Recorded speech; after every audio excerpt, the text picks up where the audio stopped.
The crumbling facade of the Labour Party's immigration promises has been exposed, and it's impossible to ignore. What was once touted as a bold commitment to address the asylum crisis and reduce illegal migration has now become a devastating case study in political deceit and failure. The recent revelations surrounding Labour's decision to extend asylum hotel contracts by 4 years, despite their repeated pledges to close them, mark the moment when the party can no longer hide behind hollow rhetoric. Their actions, or rather their lack of decisive action, scream hypocrisy, and it's time to call them out. Labour's decision to delay addressing the asylum hotel issue is a betrayal of voters and a clear example of political cowardice. For years, they campaigned on the promise of reducing taxpayer waste by shutting down these hotels, which are now being used to house asylum seekers. Yet, after assuming power, Labour now claims that extending contracts for 4 more years is the most practical solution. This is the very definition of political double-dealing, telling the electorate one thing to secure votes and then doing the opposite when the hard decisions are required. This extension isn't just a mere administrative decision. It's an endorsement of failure. It's an admission that Labour lacks the courage or capability to address illegal migration and reform the asylum system. The party, which once prided itself on the idea of progressive solutions, is now prolonging a system that not only costs the taxpayer exorbitant sums but also strains local communities. Asylum hotels are the perfect symbol of the UK's broken immigration system, unaccountable, ineffective, and a testament to the government's inability to deliver on its promises. The response from the government ministers during the recent House of Lords debate was, to put it bluntly, pathetic. When pressed by Conservative MP Henry Byron Davies, Labour's representatives sidestepped the issue entirely. They spoke in vague terms about closing a few hotels, and claimed they were on track to meet their manifesto commitment. Yet when asked about the number of hotel closures, they offered no specifics. Instead, they quickly shifted the blame to the Conservative government, citing the legacy of the previous administration as the root cause of the problem. This is where Labour has truly gone astray. They've become masters of deflection, seeking to avoid responsibility rather than confront the policy failures under their own stewardship. Labour's failure to produce a coherent plan and their repeated attempts to blame the Conservatives are emblematic of a party that is politically adrift.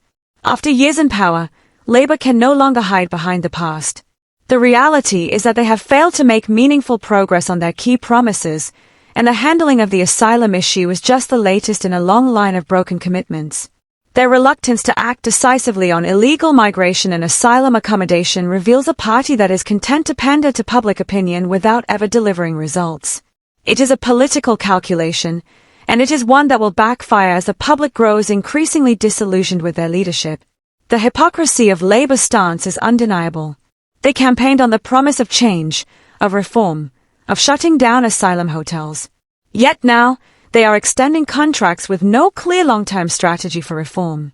This is a party more concerned with political expediency than actual governance. Their actions, or rather their inaction, betray the very voters who put their faith in them. The promise of swift action on asylum hotels has been reduced to nothing more than empty words, a convenient talking point that has been sacrificed for political survival. Critics are right to accuse Labour of hypocrisy. The party's failure to fulfill its promises on immigration control, asylum reform, and the management of taxpayer resources is an indictment of their credibility. It is not just the broken promises that are at stake here, but the trust of the public in a government that has demonstrated time and time again that it is incapable of acting in the national interest. By backtracking on one of their most high-profile pledges, Labour has shown that they are willing to compromise the needs and concerns of the electorate in order to maintain political power. As public dissatisfaction grows, it is clear that Labour is facing increasing pressure to either deliver on their commitments or risk further alienating voters. They cannot afford to keep shifting blame to the Conservative government while failing to take action. The people are not fools.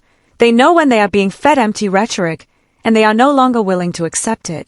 The time has come for Labour to stop making excuses and start taking responsibility for their own policy failures. The asylum crisis is their problem now, and they must own it. No amount of deflection or blame shifting can undo the damage that has already been done. In the end, it is Labour's credibility that is on the line. If they continue to pander to the status quo and avoid the difficult decisions, they will lose the trust of the very people they claim to represent. Voters are tired of politicians who make promises and then turn their backs when it matters most. The question now is whether Labour will rise to the challenge and deliver real solutions, or if they will continue to crumble under the weight of their own hypocrisy. The public is watching, and the stakes have never been higher.